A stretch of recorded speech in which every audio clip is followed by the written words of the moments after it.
Hey friends, this is your motivational high five. In this special edition week of this podcast, we are taking a closer look at race in America and the recent events surrounding those, along with empathy and taking a deeper look into what empathy is.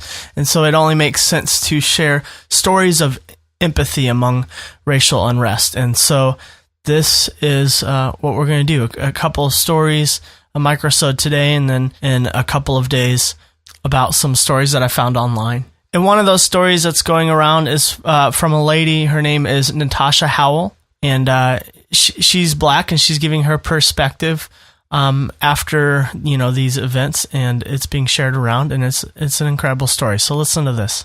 Her Facebook post says this. So this morning, I went into a convenience store to get a protein bar. As I walked through the door, I noticed that there were two white police officers, one about my age and the other several years older, talking to the clerk, an older white woman, behind the counter about the shootings that have gone on the past few days. They all looked at me and fell silent. I went about my business to get what I was looking for. As I turned back up the aisle to go pay, the oldest officer was standing at the top of the aisle watching me.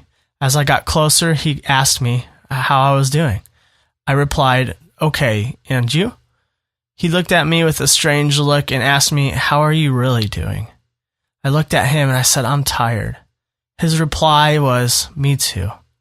Then he said, "I guess it's not easy being either of us right now, is it?" I said, "No, it's not." Then he hugged me and I cried. I had never seen that man before in my life. I have no idea why he was moved to talk to me. What I do know is that he and I shared a moment this morning that was absolutely beautiful. No judgments, no justifications, just two people sharing a moment. And then at the end, she hashtagged it, "Found a moment of clarity."